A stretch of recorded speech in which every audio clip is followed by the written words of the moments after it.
Saludos, Evangelista Polanco, una vez más compartiendo sabiduría, experiencias y muchas otras cosas más. Esta ocasión he decidido compartirles sobre el mensaje de un gran psicoterapeuta que yo le llamo el más grande que ha venido al planeta Tierra. Le nombraron Jesús, su nombre era Jesús. Tengo varias razones para denominar a Jesús como el mejor, más grande psicoterapeuta que ha venido a este planeta, en esta línea de tiempo.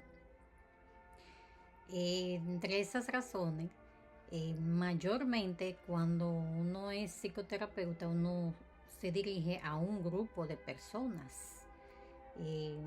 También provee clase individual, pero como les digo, mayormente es a un grupo de personas. En Jesús se daba ese caso, o esos casos. Primeramente, él formó 12, eligió a 12 discípulos, ¿verdad? Eran 12 discípulos.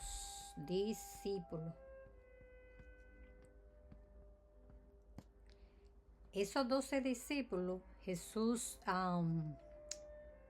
psicoterapéuticamente los educaba, los instruía, los ayudaba a ser ellos mismos. ¿Por qué 12? Usted se preguntará por qué eran 12. En numerología hay muchos significados concernientes a los números, a todos, pero eligió 12 porque eso representa los 12 caracteres que hay dentro del ser humano. Eran sesiones. Él tenía secciones con el grupo de los 12, en donde se reunían. Dentro de los 12, él tenía tres discípulos que yo digo que eran sus favoritos.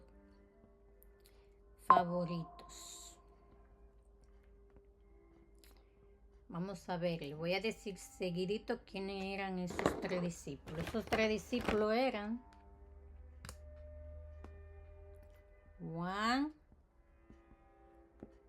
Pedro y Santiago.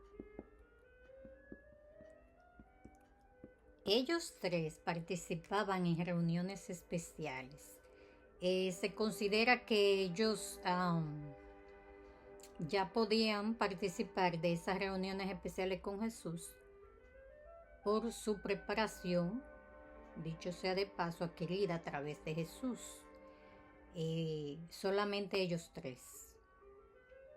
Y también yo deduzco que el significado del 3 aquí es representando lo que es la Trinidad. Para mí, ¿qué es la Trinidad? La Trinidad, ¿verdad? Representa al Padre,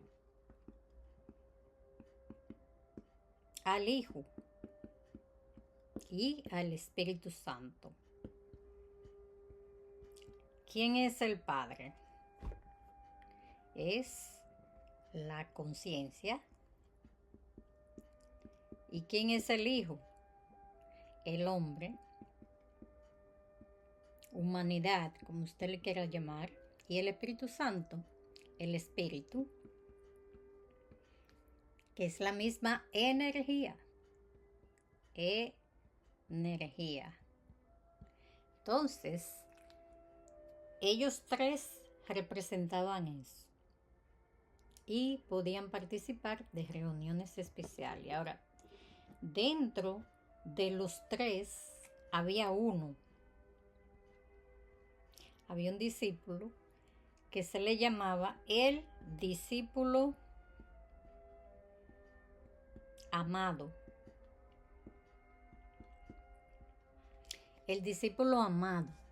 Entonces, ¿Quién era ese discípulo amado? Los que leen la Biblia lo saben. Juan, su nombre era Juan, que es el que está aquí arriba, Juan.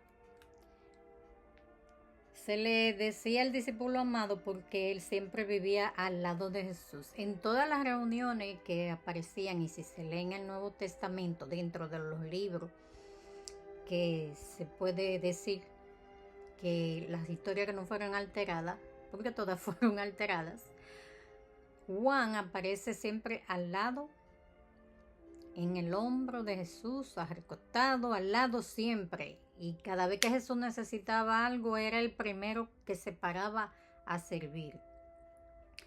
Pedro era el primero que se paraba, pero a hacer preguntas o hacer otra, tenía otro tipo de inquietud, Pedro. Siempre era como bien más violento que Juan. Juan era un discípulo que era calmado, un discípulo que estaba siempre en paz, no buscaba pleito de ningún tipo, siempre fue bien preparado. También fue el discípulo a quien Jesús, cuando estaba en agonía, tuvo muerte de cruz, pues le entregó a su madre María. No le dio esa responsabilidad a ningún otro discípulo que no fuera Juan. Primeramente, Juan y Jesús llegaron a ese acuerdo antes de venir a este plano, antes de venir al planeta.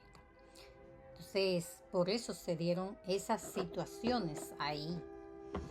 También tengo para compartirle que, ¿por qué yo elijo este tema de que Jesús fue el más grande psicoterapeuta que ha dado la humanidad? Hasta ahora no se ha encontrado a nadie que supere a Jesús. Puede que aparezca alguien que esté a nivel, pero no sé, no, hasta ahora no conozco a nadie, ni he escuchado de nadie, y mucho menos que haya superado a Jesús. Por lo que digo lo siguiente: Jesús era entregado a sus enseñanzas, a eso vino, y claro, a cumplir con parte del programa establecido para él. En el aposento alto, lugar que esta persona fue, porque voy a hacer un paréntesis aquí, a mí me gusta ir a los lugares donde surgieron las cosas, donde sucedieron las cosas, que se nos dice que sucedieron. Por eso hice esos estudios en esos países en donde supuestamente Jesús anduvo.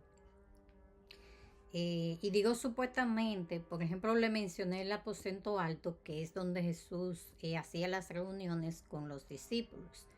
Yo digo supuestamente porque yo no me trago el cuento de que todavía están esos lugares intactos ahí.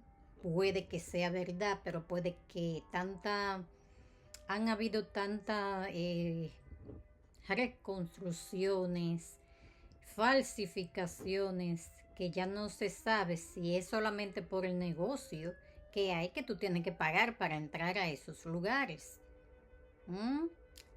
Todos los lugares de los llamados profetas, elegidos, grandes maestros, son lugares en donde turísticamente hay que dar un aporte monetario para poder entrar a esos lugares, especialmente los lugares que han preparado para decir que Jesús estuvo ahí, en la tumba de Jesús, donde murió, la Vía Crucis, todos esos lugares. Yo no voy a decir que todos son falsos. Yo estuve, si no en todos, en la mayoría de todos los lugares donde supuestamente Jesús estuvo. Así como entre Grecia y todos esos países que supuestamente hay historia donde hay evidencia de que Jesús estuvo allí. Entonces, yo digo supuestamente por esa razón, porque lamentablemente para hacer negocio son capaces de todo. Entonces, allí Jesús dedicaba su tiempo a educar a los discípulos.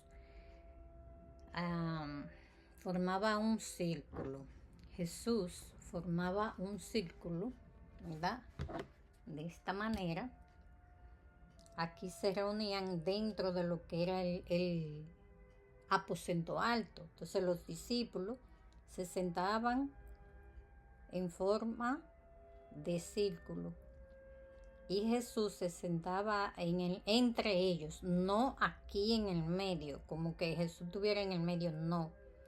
Siempre cuando hacemos reuniones psicoterapéuticas, hacemos este círculo también, porque aquí hay que dejar libertad a la energía que va fluyendo dentro del grupo que se está ya sea ayudando, ya sea dándole secciones psicoterapéuticas. Entonces ahí se sentaba Jesús entre ellos. Desde ahí Jesús podía observar la actitud, el comportamiento y los pensamientos de cada uno de los discípulos. Jesús tenía ese poder súper avanzado para poder saber lo que ellos estaban pensando. De tal modo que cuando uno de ellos hablaba, Jesús sabía si se estaba diciendo la verdad o estaba diciendo la mentira, o sea, si era algo inventado. Y así con todos.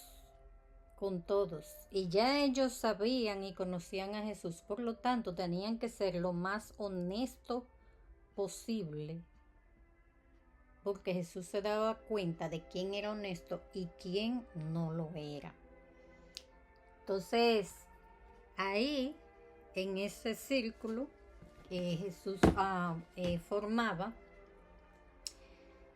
empleaba la psicoterapia más profesional, es lo que yo digo. ¿Por qué? Porque como psicólogo siempre estaba en modo psicoterapéutico. O sea, él podía ir caminando por los senderos y la gente alrededor, y él estaba en psicoterapia automático, la 24/7, porque él era eso. O sea, la mente, la psiquis, por eso psico. Entonces terapia, porque él ayudaba. Terapia es ayudar a otro con una terapia. Así que en el aposento alto él podía escuchar las historias de los discípulos o cualquier otro tipo de preocupación que ellos venían y traían al círculo. Los observaba, los escuchaba, tanto su comportamiento como su lenguaje corporal, de cómo se movían, de cómo ponían su rostro, qué movimiento hacían con el cuerpo. Y ahí es lo que es lo cognitivo conductual que él aplicaba. ¿Por qué? Porque los ayudaba a cambiar patrones de pensamientos. Eso es lo cognitivo, los patrones de pensamiento que tenemos los seres humanos. Y comportamiento negativo o disfuncionales, para ayudarlo con la salud mental. Ahí va lo que es lo conductual, cómo uno se comporta. Entonces, siguiendo con eso, cada discípulo debía traer los casos que surgían cuando salían a llevar el mensaje de 2 en 2. ¿Por qué de 2 en 2? Miren, lo que yo le estoy diciendo, yo no lo he leído en ningún libro.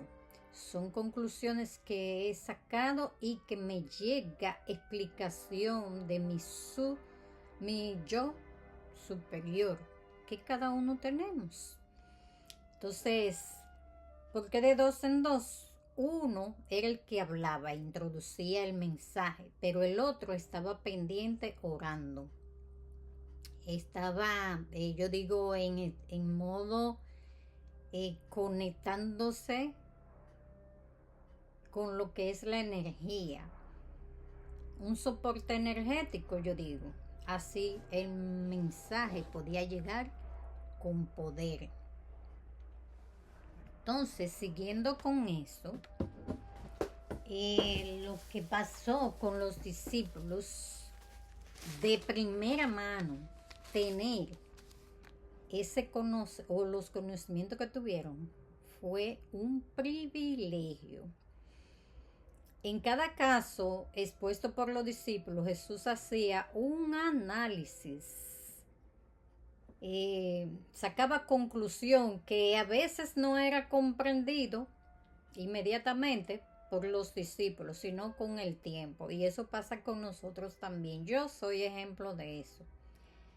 Tomé las clases, pero no fue sino con el tiempo que yo vine a entender lo que entiendo ahora.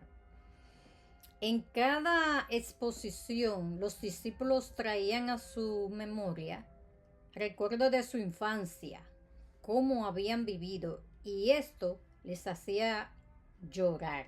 Y aquí vengo, entre paréntesis, ese lloro que le sale a uno como humano en las terapias, y puede ser cualquier otro tipo de terapia que te llegue un momento donde tú deseas llorar.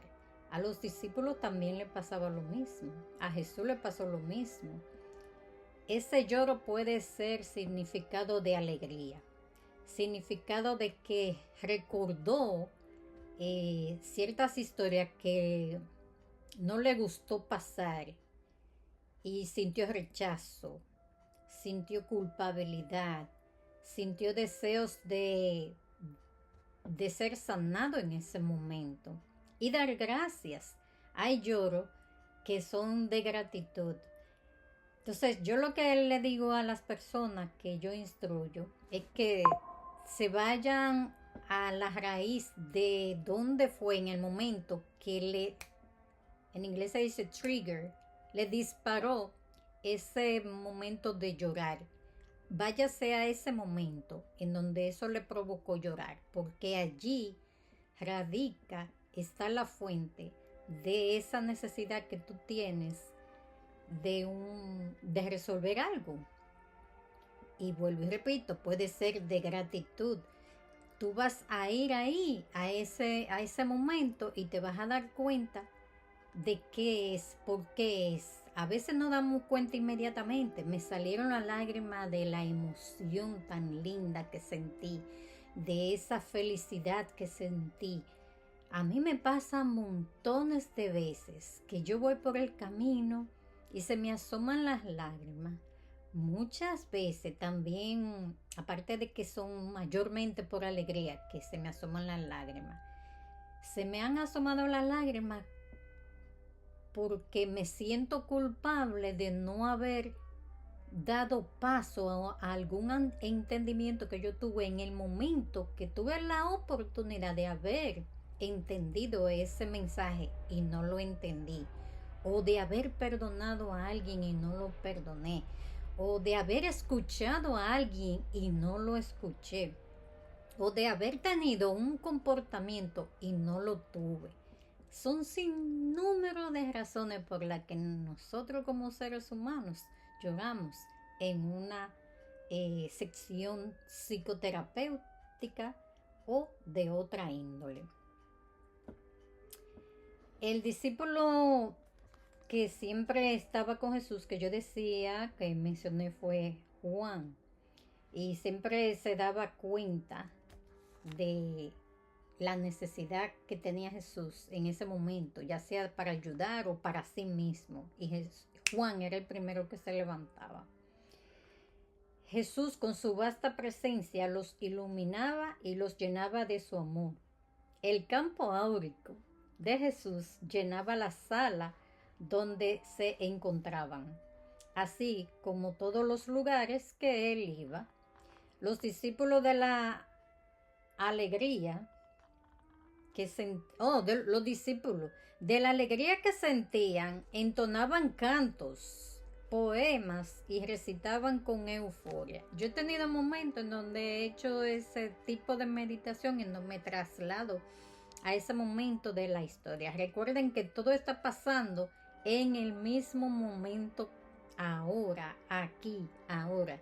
Las vidas que tuvimos, las historias que han pasado, todo en el futuro, el presente y el pasado, todo está pasando ahora mismo. Y eso es difícil de explicarlo, pero mucho más difícil es entenderlo. Pero así es, no te preocupes que te va a llegar el entendimiento. Esos cantos les salían y poemas, recitaban poemas, de la alegría tan grande que les daba a ellos, de haber entendido con quién estaban y de haber entendido quiénes ellos eran. En cada sección realizada, los discípulos aprendían algo de ellos mismos. Encontraban sus propios demonios.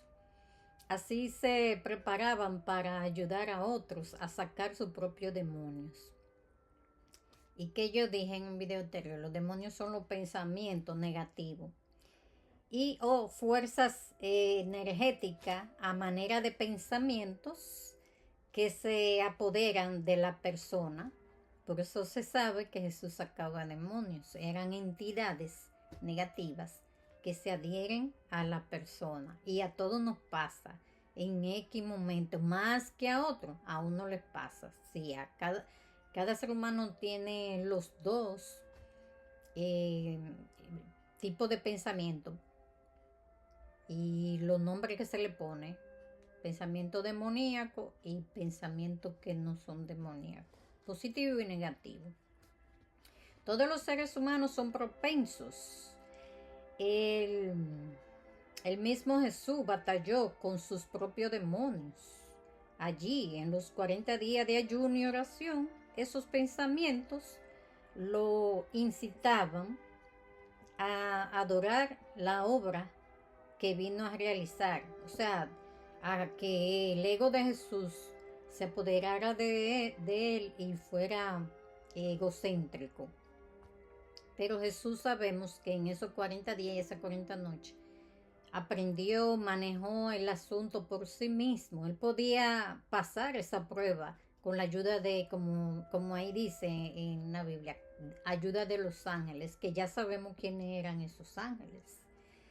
Así es que ayudaba a la raza humana y a sí mismo de su propio pensar. Fue y es un proceso por el que Jesús pasó y así cada uno de nosotros, los que vinimos en esta era, en este tiempo, al no pasarla, volvemos otra vez.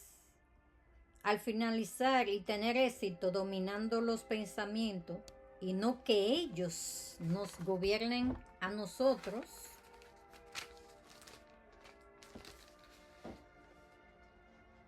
es que nosotros podemos darnos cuenta de que podemos vencer. ¿Por qué? Porque Jesús venció y Él dijo, todo lo que yo he hecho, vosotros podéis hacer.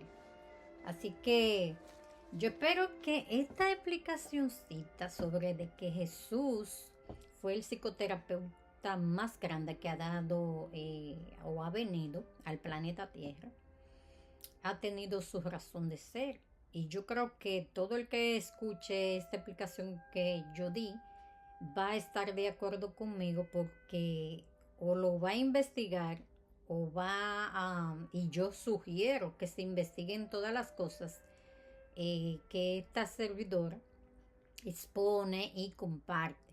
Así como yo digo en los grupos en donde se me invita a hablar, dar charlas, siempre les digo, no se conformen con lo que yo les comparto, con lo que yo les diga. Investiguen por ustedes mismos, sean ustedes mismos, no tengan pena, no tengan miedo a hacer preguntas. Es de la única manera que podemos recordar, haciendo preguntas. Si ya tienes la capacidad de entrar en tu interior y analizarte, observarte, pues eso es muchísimo mejor.